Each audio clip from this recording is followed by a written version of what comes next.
born and raised in Stavanger. Paul, what is your main idea you are entering the board of the ECH Alliance? I think maybe the calendar issue is the most important short-term topic. We need to have as many good game days as possible for the clubs to generate the revenue they need to run on a professional level. So that will be my main point of addressing the calendar. What is your expectation and your idea about your share as a new member of the board?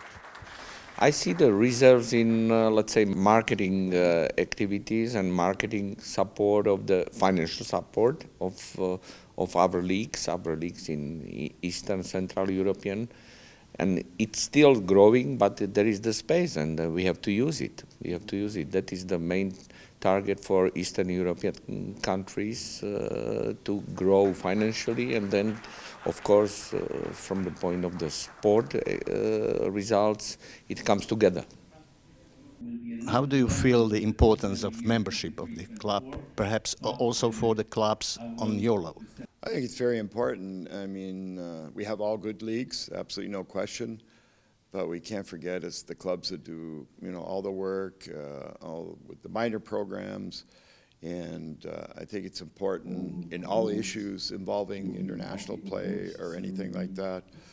It's important that the clubs, stick together and help each other out. Everybody has problems. It's always nice to see solutions. And I think it's a best idea is having the association so that us as clubs are representative. Mark, how are you satisfied with the progress that the ECHC Alliance made from last year? The progress is really great. I think to be 100 clubs is great. And now we know what we have to do, and we still want to be a member of the IHF as a club association. We still wait for the answer, the memorandum of understanding that we would like to have as a first step.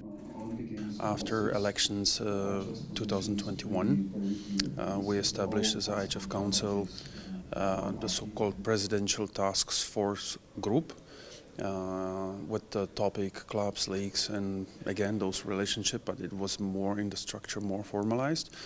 But in the last months we discussed let's move it on even more to the formal recommending body in the structure of IHF, because some of the groups, working groups, they were ad hoc, and we wanted to give a more profile and more value to this club and leagues group, and at the end we have a IHF committee.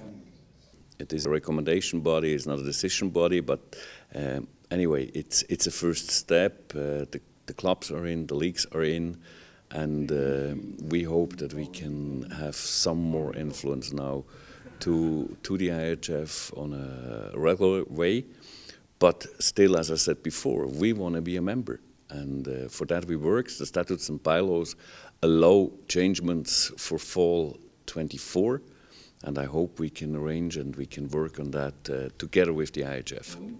And yes, I'm satisfied. There is one fact which seems to be unbelievable. Is it true that the ice hockey is in Europe the most attractive indoor sport according to the figures of audience? Yes, we check that, and we find that our figures, or the figures of professional hockey in Europe, are impressive. We have 9 clubs that average over 10,000, and the 10th club is almost at 10,000. There were like 40 clubs averaging over 5,000 and 80 clubs averaging over 4,000. And there is no other indoor sport in Europe that can show those numbers, both on league level and club level. So this is obviously very encouraging. Hockey doesn't have the same depth as sports like basketball and handball, but when it comes to the professional clubs that take part in the entertainment business, there hockey is actually the biggest indoor sport in Europe. watch while intoxicated.